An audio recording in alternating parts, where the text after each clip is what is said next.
Hello and welcome to Agriculture Live. My name's Rebecca Shields and I'm from Agricultural Recruitment Specialists. Don't go anywhere. You don't want to miss this. We've got a great episode ahead. It's the second one of our election specials looking at the Conservatives' election policies for agriculture and farming. If you've got any comments, please put them in the comments box and we'll come to them when we can, or any questions that you may have. So over to you, Mark. Would you like to introduce yourself? Yeah, so I'm Mark Spencer. I'm the Minister of State in the Department for Environment, Food and Rural Affairs, and I've got responsibility for farming, food and fish. Fantastic. So tell us about your background in agriculture. Yeah, so we're former dairy farmers who diversified the business sort of by accident, really. My father started growing potatoes in the 60s and sort of sold them into the city of Nottingham for a long time. He used to take a tractor and trailer into Nottingham and then got fed up, frankly, by being messed around by people who would order 40 bags, get a discount, and then make him deliver them all over everywhere. And so he said, right, if you want a bag of taters, you'll have to come to the farm and fetch them yourself. And so we sort of accidentally set up a farm shop in the 60s. And that's sort of grown and grown, and to the point where when we got to the year 2000, we had to choose really between farm retail and dairy farming. And dairy farming wasn't making very much money and felt like hard work. And the farm shop business was starting to expand. So we've now diversified pretty much into farm retail. And the tail wags the dog a bit, if you like. So the farm now produces solely for the farm shop potatoes, beef and sheep, a bit of arable on the side as well. So it's a completely diversified business. I should add that it's not me doing it, of course. I'm busy playing at politics. So my father's still around. He's 80 this time, works every day. My son is running the business. Typical farmer still working at 80. Well, you've got to keep him going. I mean, like I say to him, you don't change your boots till you've worn the old ones out. So that's what we're doing. We're wearing the old ones out first. Fantastic. So how did you get into politics and why? What was the reason behind it?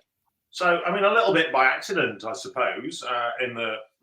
Like all young farmers, I joined Young Farmers, got involved in the movement with no real ambition. I just wanted to, enjoy the sport, enjoy the competition, enjoy the social life, but found myself sort of progressing through the organisation, through to sort of county chair, East Midlands area chairman, and then found myself chairman of the National Federation.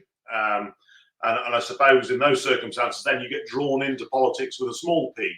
So we were, doing quite a lot of campaigning on tenancy reform, on rural housing, rural transport, succession planning, all the things that sort of mattered to young people in rural areas at the time. And when, of course, I finished as chairman of the National Federation, I'm a big believer in when you've done a job and someone else takes over, you need to move aside and let them get on with it. You don't want to be hanging around. So I sort of was left with a bit of a void in my life, really, and because Young Farmers had taken a lot of my time up and had drawn me into politics with a small p. So the Conservative Party, joined the Royal Agricultural Society as well, and so sort of carried on, really. Found myself as a district councillor, and then, of course, when it came to my own seat being selected, we'd not done a brilliant job of selecting people from our own area. The Conservative Party, I think, in the 80s and 90s was very good at selecting very smart barristers to stand in the coalfields of Nottinghamshire, and local communities would look at those people and say, well, you have a lot in common with me. And so, I sort of got peer pressured into standing myself. And I suppose that's history. And you've never looked back. So how did you become a Knight Bachelor? Well, I mean, that's a gift from the Prime Minister. It was quite a surprise at the time, but I think I suppose having served in cabinet as the government chief whip and leader of the House of Commons, just one of those nice things that happens, I suppose, that people recognise your contribution. That's for others to judge, really, but it was quite a nice thing to happen. I've not actually been yet to see the King. So it was announced 3 or 4 months ago, but the palace take about 6 to 8 months to line up those events. So at some point in the future, I've got to go to either Buckingham Palace or Windsor Castle to be knighted, which is quite exciting. It's something to be proud of, definitely, Mark. So why the Conservatives? Why did you choose them as your party? Yeah, I mean, that's a really good question, I suppose. I mean, I think, so let's reverse that question, I suppose. I do understand socialism. I mean, I think I do have quite a bit of respect for people on the opposite side of the political debate, and I understand how socialism can be attractive to people, and that, of course, we would want to protect the most vulnerable in society. Of course, we'd want to share wealth across the nation and make sure everybody has a fair crack of the whip. The difficulty with socialism is it doesn't work, and that's its flaw. And so the only way in which you can drive aspiration and you can improve people's lives is by creating the economic circumstances by which people can aspire and create a ladder of aspiration. So if you're willing to work hard enough and you have the ability, you're rewarded for that. Seems like the philosophy of the Conservative Party, that ladder of aspiration. So that certainly attracts me to it. But I think fundamentally the values of the Conservative Party in terms of the importance of family, the importance of security, of law and order, of our military defence, they're in the DNA of the Conservative Party, and they're certainly attractive to me. Fantastic. So let's talk about the Conservatives and what they've done for agriculture over their time in power. What would you say the main things are, Mark? Well, of course, in the middle of all of that, we had Brexit, didn't we? Which was a huge challenge, and lots of my, I don't want to relive that argument, but I mean, I backed Remain at the time. I thought that would have been the best thing for UK Ag to stay within the EU, but clearly the country made a different decision. Lots of farmers around me came to a different conclusion.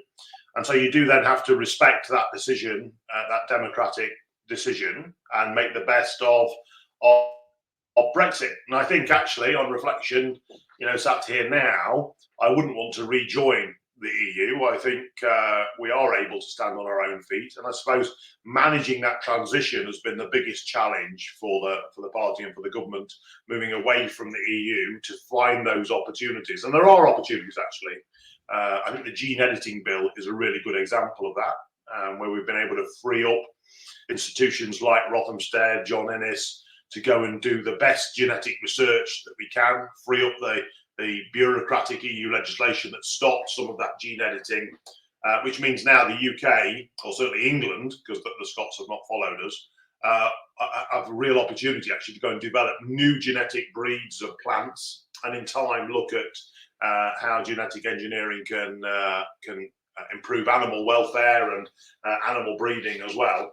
So I think that's one of the things which we've been able to deliver. But of course, the other challenge, I suppose, is that transition away from the bureaucratic common agricultural policy into a new system, into a new regime, which again brings some challenge but some opportunity. And I think, I hope that people will feel out there now that we're starting to get sustainable farming initiative right, that it's starting to work for farmers. We're able to not only look after the planet and of course do the right thing environmentally, but also produce food in a way which is more sustainable. And I mean sustainable in every sense, sustainable from an environmental sense, but sustainable from an economic sense, because of course farmers have to be profitable to deliver the great things that we are delivering, which of course the primary function is food production. So what would you say the top three things that the Conservatives have done for the industry over their time? I mean, one of the most important things that the government can do for farmers, frankly, is keep out of the way and not poke our nose in too much. Too much red tape is a huge challenge. So, I'm quite proud that we've been able to roll some of that back to try and reduce some of that red tape, reduce some of those what people would call inspections, and turn them from inspections into support visits. And I hope that people now are feeling that. So when the Environment Agency turn up in your yard, or the RPA, they're not there to catch you out. And if people are feeling that, then I'd be very keen to hear that, because we want to try and change that culture of government not there to turn up with a tape measure and catch you out like it used to feel like that with the old EU scheme. We're there to try and help and assist. And sometimes it felt when we were in the EU that those rules were too rigid. There wasn't that flexibility. And I mean, I had farmers in my own constituency contact me where they'd have 500 meters of margin that would clearly meet the right criteria, and they'd be over a meter wide next to a hedgerow, but they'd be 20 yards that were 900 mil, and the rules meant that then they were facing a fine, despite 500 meters down the hedgerow. There was a bit that was 1.2 meters wide. So I hope we can sort of approach these things with more common sense and with a bit more sort of discussion to a certain extent. So I think that's a big change. I think the granting system that we've introduced under SFI to give capital grants to people for slurry infrastructure, new carp housing, new beef housing, all of those sort of new tech and new equipment will drive efficiency and productivity on farms as well, but also getting us to think about environmental things as well, hedgerow management and soil management, because this goes to the core, I suppose, of the challenge we face as a sector, in that there are those out there that want to paint us as the problem, that want to say that the reason the planet is facing the challenges it is because of modern food production and modern agriculture. It's really, really important that we as a sector paint ourselves as the solution. And I strongly believe we are the solution to the challenges that the planet is facing in terms of global warming. And I think if we can do that, then there's huge political opportunity for us and huge economic opportunity for us as well. So what do you think have been the main mistakes? I mean, it's probably for others to critique where we've got it wrong. I think clearly it's always difficult when you're making change, because people don't always like change. They get used to what they've got used to, and so going through that process, there's always opportunity to try and improve that communication, and it's always takes longer than you want it to take. And so that's been a little bit trickier, I suppose, early on under the design of SFI. Maybe we could have sold that dream better, but I think that's calmed down now, and people seem much happier and are able to understand it. But I think it's difficult really to identify those, because whenever I see something that I think is not quite right, we do everything we can to try and put that right. But there are always those that either disagree or fall foul of those changes. And I mean, I hope the one thing we've been able to deliver is a bit more empathy and a bit more support for those people, because there are actually some tragedies that have taken place where people have struggled with those changes and not had people to support them. So tell us about the changes going forward. If you guys, get back into power, what are you going to do? What changes are you going to make regarding the agricultural and farming issues that we've got? Yeah, so I do think we need a period of stability, frankly, and a period of farmers just being able to get on and produce food. We need a bit of a break with the weather, don't we, as well? Yeah. I don't think there's been a season in my father's farming lifetime like we've just experienced. I've got a shed full of winter wheat and a shed full of spring wheat seed, which I've not been able to get into the ground. But I think so. Keeping out of the way to a certain extent, and letting the SFI system settle down and people get used to that. And if we're going to do that, that will mean that we need to increase the support for the budget. That at least needs to go up with inflation, which is what we're committed to do, to raising that £4.2 billion budget by inflation. The Treasury are supporting that, which I think is a big step forward, because of course if it doesn't go up in value, the budget, we're actually going backwards. So we're committed to doing that. But I think there's more we can do to review what government does and those arm's length bodies, because what I do hear quite often is frustration in that DEFRA is telling me as a farmer to do XYZ, but the Environment Agency and Natural England seem to oppose the changes I want to make to facilitate what DEFRA is asking me to do. So I think there is a bit of work to be done to review how those arm's length bodies, particularly Natural England and the Environment Agency and the RPA, interact with farmers and who they're accountable for. Because I think at the moment it does feel a little bit as though they are not accountable, certainly to the politicians, and able to make decisions without consultation back to politicians and to the department. Okay, and what other things are you going to do? So again, I mean, I think we need to carry on pushing the genetic improvement that we can do through our research institutes, supporting really good investment in our technology going forward, because we've always been quite good as a sector at investing in technology and embracing the latest tech. And of course, we need to carry on doing that if we're going to continue to produce more from less, which we've been able to do, because there are all more pressures on land use all the time. We need to have that debate about where we're going to put solar panels, for example.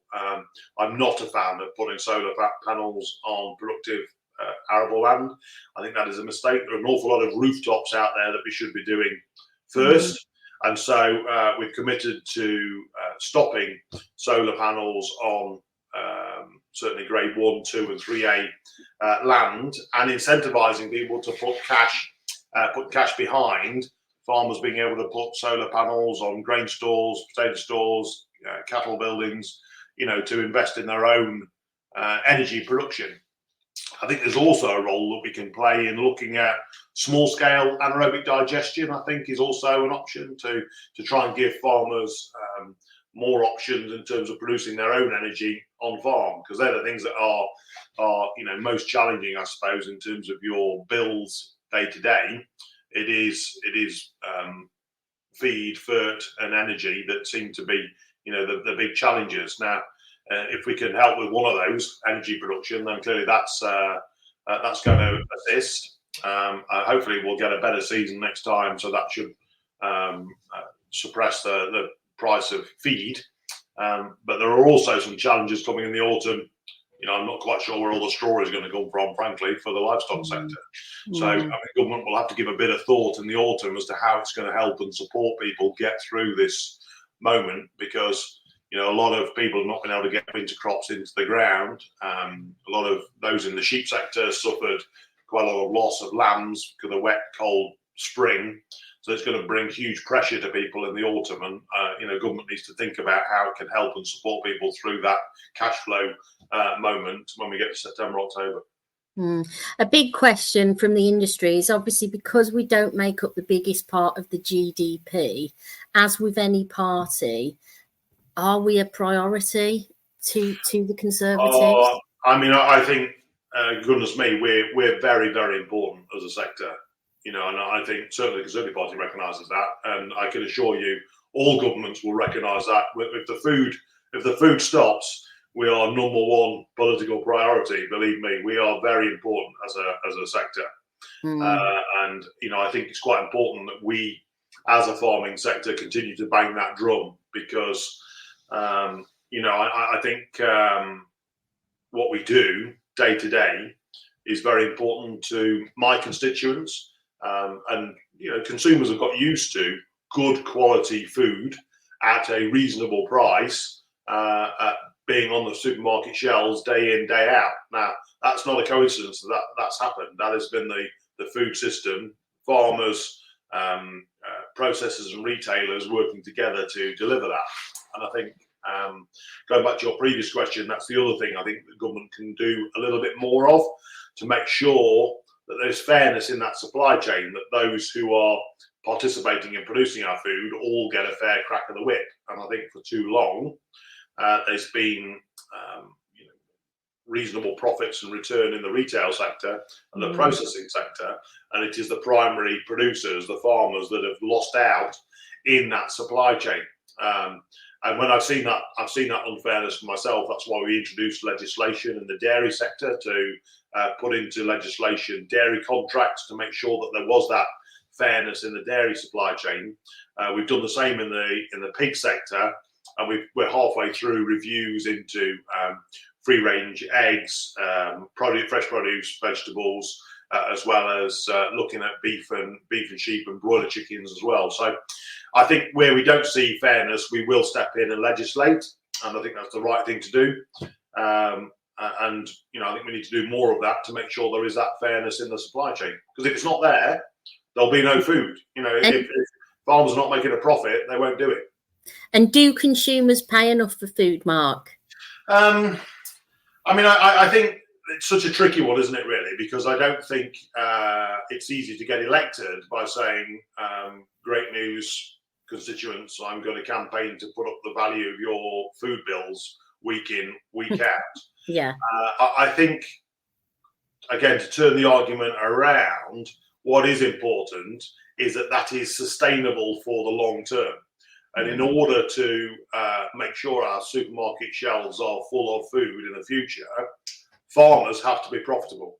If they're not profitable, they won't produce the food, and then there is no processor or retailer to deliver that food if there's nobody making it. So, we've all got a vested interest here in making sure that system works, in making sure that everybody gets a fair crack of the whip. And, we've seen examples of where that hasn't worked properly, and I think that's where government should step in and intervene, which is what we've done. So massive issues at the minute. We've got farm safety, mental health, being a big issue in farming. How would you tackle these issues? Yeah, so I've done quite a lot on the mental health front. It's something that I have been driven towards, actually, by my own kids. They're now in their early 20s, and they've experienced a bit of tragedy with some of their friends and colleagues, making silly decisions and not getting the right level of support, which results in tragedy. And I think we do need to, as a sector, do a bit more to support our friends and neighbours and make sure that they're okay and they're coping. So there's quite a lot we need to do going forward, but there's also quite a lot we've done in the past as well. So the government's put in quite a lot of money, £500,000 into some of those charities, and I've worked quite closely with Yellow Wellies and RABI to see what we can do to continue to sort of wrap our arms around people and make sure that they feel supported when they face those challenges. But I also think there's quite a role for us as a sector, as farmers, to just check in on your neighbour every now and again, or make sure that everybody's feeling okay, and get that message out there that it's okay not to be okay, and it's okay to reach out and say, actually, I'm not coping with this very well, because if we can avoid those sort of tragedies, then I think that's very important. I also think it's quite a role for us as well to try and improve health and safety on farms. Too often you hear of tragedies of people being killed on farms or seriously injured, and I've been there as a farmer myself, where you're under pressure for time or weather or whatever, and you take a shortcut, or you don't follow the right procedure in terms of health and safety. And hands up, I've done that myself, but we've just got to get better at that, to be honest, and making sure we use the right equipment to make sure that we do the right thing at the right moment, because you live forever with the regret of making a wrong choice if it goes wrong, don't you? Definitely. So what about the Buy British Food stance? Yeah, I think, again, I've often advocated this when I've gone around talking to Rotary clubs and WIs and various groups, that the great British countryside that we all hold so dear is not there by accident. It's been landscaped and sculpted, if you like, by farmers over generations. The dry stone walls of Yorkshire are not there for postcards, they're there to keep in sheep. If there are no sheep, there are no dry stone walls. If you go to Exmoor and Dartmoor, those beautiful moorlands are there created by the animals, by the ponies, the cattle and the sheep that have grazed those moors for hundreds of years. So, eat, if you like, you can eat the view. the food choices you make as a consumer directly affect the landscape by which you hold so dear. And if you don't buy British, then you will affect the landscape that we all love. And I don't want to go and look at bracken and silver birch trees. I want those beautiful green rolling hillsides that England delivers. And so that's quite an important message to get across. And there's quite a lot that government can do to help and support that, I suppose, in number one, the way in which we procure food as a government. Quite important that we try and shift that towards buying local, buying British, if you like. So we've done quite a lot to do that. There's more to do. But also I think labelling is going to be important moving forward as well, so that consumers actually know what they're buying. And I know Red Tractor has had a few difficulties, which I've tried very hard not to get shot in the crossfire of. But it is the best brand that we've got. We need to continue to embrace Red Tractor and make sure our consumers understand that buying Red Tractor produce is good for the landscapes and good for our UK farmers. Yeah, definitely. So a massive issue, another one, is obviously the ageing farming population. I did read the Tories are planning on promoting agri-careers and skills. Can you tell us more about this and how you will do it and what you hope to achieve? Yeah, so I mean, it always seems confusing to me that we've got the coolest brands within the food supply chains, yet we can't seem to attract the brightest and best people into the food production system. And some of that, I suppose, is down to parents not understanding the great opportunities that are there in food production. Some of it is down to career advisors who, still, I think, that they say to kids that are not aspirational, then you can go and work on a farm, when the truth is that actually the technology now on UK farms is so advanced that we need the brightest and the best young people to come and get involved. If you want to drive a £500,000 combine harvester, you need the brightest young people to come and do that, because that's a very expensive kit that's technologically quite difficult to manage. So we do need the brightest and best people to come into our sector. That's why we've introduced this scheme tier, which is basically aimed at giving you career options, so you can plan your career right the way through the food and farming sector, to try and draw all of those strands of education together. But I think there's also more we can do with some of the processors and retailers as well. If you're PepsiCo, Walker's Crisps, for example, you don't just need people to stand on the line and look at potatoes going by. You need scientists, you need engineers, you need quality assurance people. There are great careers that are available in food production, both in the processing sector, but also in the farming sector as well. So, and I think we've got a good story to tell as well. If you want to save the planet, the biggest challenges we face as a planet are climate change and managing that increase in global population, keeping everybody well fed. So the two big challenges of the next generation are going to be food production and climate change. But what better way to shape the future of the planet and get involved in farming? And then obviously you've got the agri-tech side as well. There's some great advances coming in for young individuals to, really take hold of this industry. We need them, don't we, Mark? Well, we've definitely got the best universities in the world. We Oxford, Cambridge, some of those red brick institutions that we've got, Harper Adams, they are genuinely world leading in their research. John Ennis, Rothamsted, they're right up there with Yale and what the US has got to offer. So I think exciting opportunities there for science moving forward. And we've always been at the cutting edge of that in the UK, haven't we? Norman Borlaug and Jethro Tull, the inventor of the seed drill, Harry Ferguson, inventor of the three-point linkage and draft hydraulics. I think we've always been at the cutting edge of agricultural advancement, and we need to carry on that, actually, because I think there'll be opportunity to improve the productivity of UK farmers as we embrace that technology. I think a big problem, Mark, is that like for myself, say, it was never an option unless you were from a farming or agricultural background at school.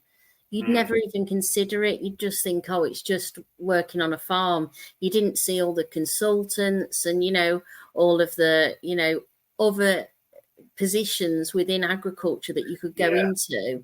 Do you think that, sorry, I was just going to say as well, I was reading that not a lot of kids know where food comes from, where eggs come from. It's ridiculous. Do you think that there will ever be an opportunity for us to get agriculture and farming as a subject in schools? Yes, actually, I talked to Gillian Keegan about this, the Secretary of State for Education, and she's certainly up for that conversation. I think not just a role for government, though, as well. There's a role for us as farmers. And, I would say to your viewers that we can all contribute in this direction. Because I think what's happened, if you go back to the 30s and 40s, everybody knew a farmer. Everybody knew someone who worked on the land because there were so many people. So they understood food production. And as we've sort of embraced technology and reduced the number of people working within the sector, we've sort of lost that connectivity to our consumer, haven't we? And I think there is a role here for us to go out and explain to our neighbours and our consumers what we're doing and when we're doing it. And I think that really helps, actually. So, when we're cleaning out cattle sheds here, it can be a bit smelly.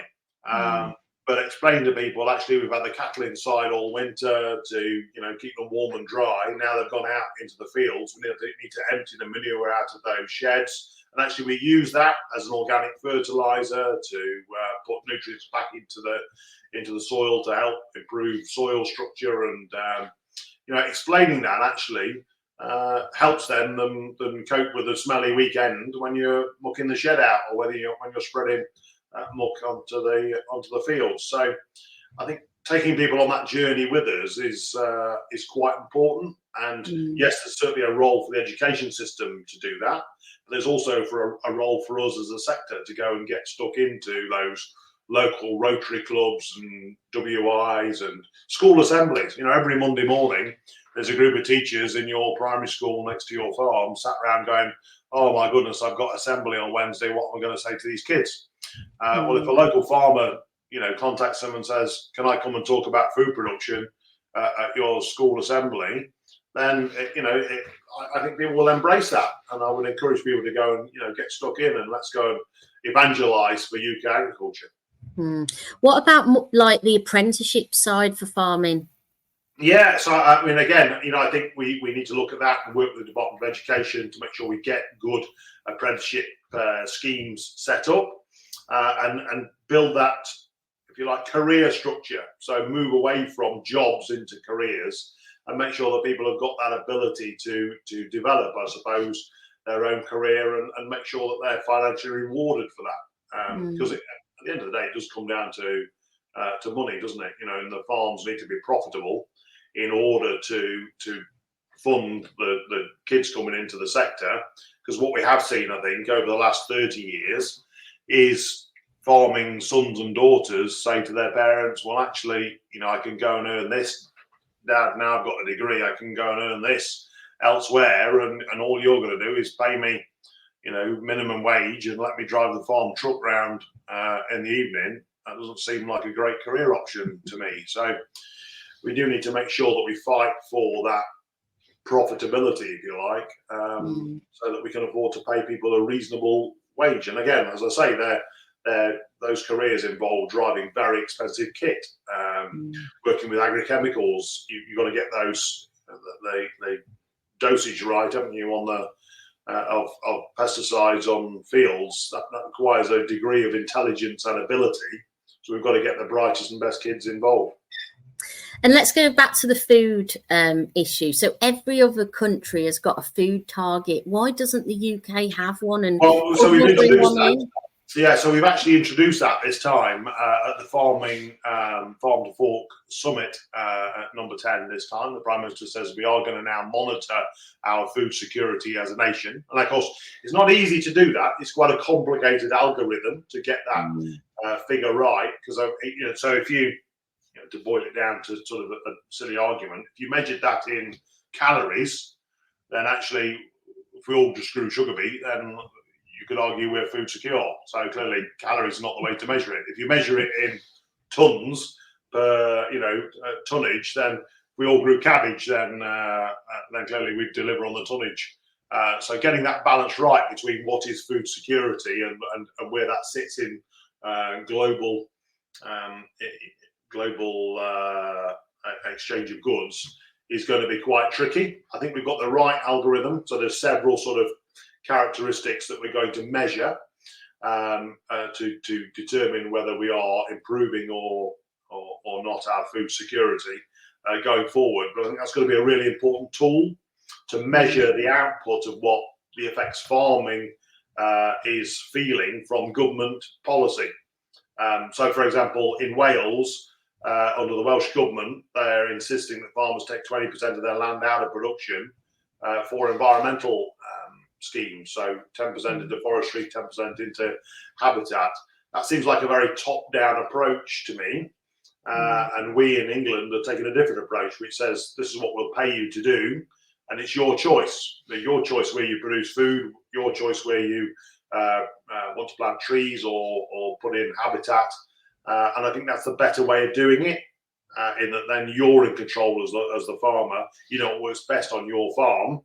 And I think that's a much better system. And we'll be able to measure the impact of those policies on our productivity. Okay, so big question mark. Historically, farmers have tended to vote Tory. Why should they continue to do so now? I think this is a big moment actually in the general election campaign, because I do worry for the future of farming under a different administration. There isn't the understanding on the opposition benches of UK agriculture and food production. There isn't the understanding not only of our businesses, but of our social structures, of our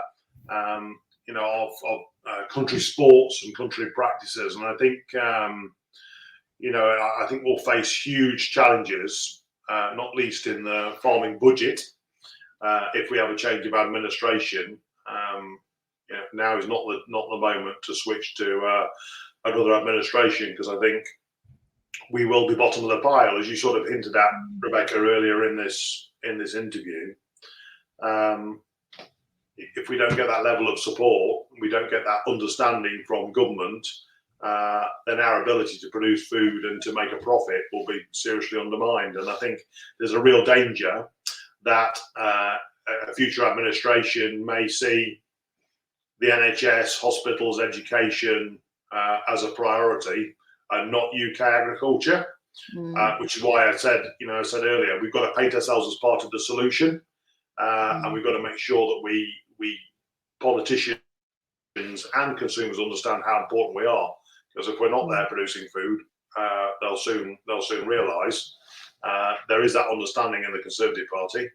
I'm not sure it exists in other political parties. Thanks, Mark. It's been a great discussion. You've covered so much there, and it's great to have your input today.